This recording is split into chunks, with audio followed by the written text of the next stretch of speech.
So you shouldn't get wolves in Africa, of course, but the reason we have them is ultimately people have bought them in, or breeders have bought them in over the years, and started creating a trend where it's cool to have a wolf as a pet. So they think that it is the same as a dog, which they're very incorrect.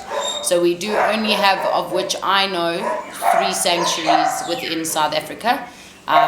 Something I mentioned to you just now is that there's not enough conservation and research projects, even worldwide, I believe, educating the public on these animals. And it's a crazy thought to think, oh, well, in the heart of Africa, we should be the last place to consider conserving. So the upside is because they have been born in our country, they learn to climatize quite well.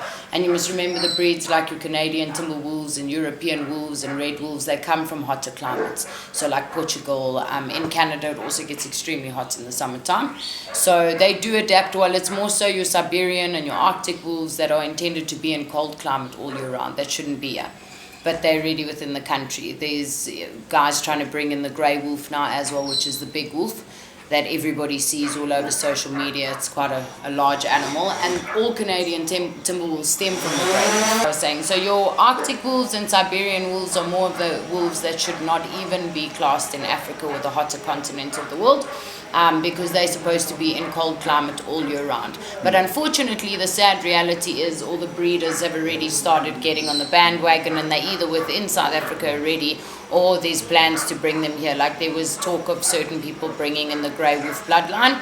That is also a wolf that can climatize, because most Canadian timber wolves, and if not all Canadian timber wolves, stem from the grey wolf. But it's still, if you look at those animals in their natural habitat, they're inside the snow, they're inside cold weather the whole year round.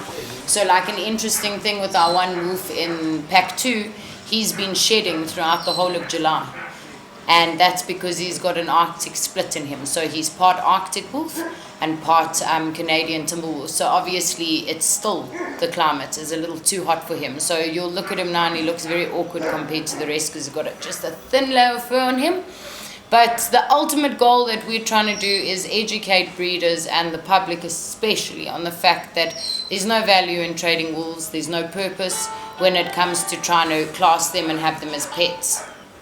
So that's our greatest difficulty, is trying to, we don't like to work against the breeders because then they have no time for you. So we like to go out and talk to them and see if they are, prone to the idea of actually considering to stop breeding wolves. To be honest, I haven't personally heard of or known of any wolves in particular.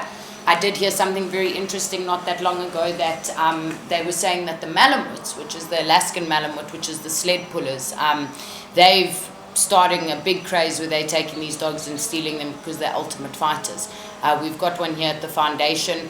I don't see him to have a mean bone in his body, but I can presume if they were to train a dog up like that, it would be a disaster. And we're very, very anti the dog fighting trade. I see that there's so many people fighting for it, but it's also extremely dangerous. And I don't think people understand the dangers that, per se, the NSPCA and the teams that go out to stop these fights, call it SARC as well, Jerry from Sowetan Animal Rescue, they put their lives in huge danger, risking their lives for the animals. And it's because human greed is kind of the only thing I can boil it down to.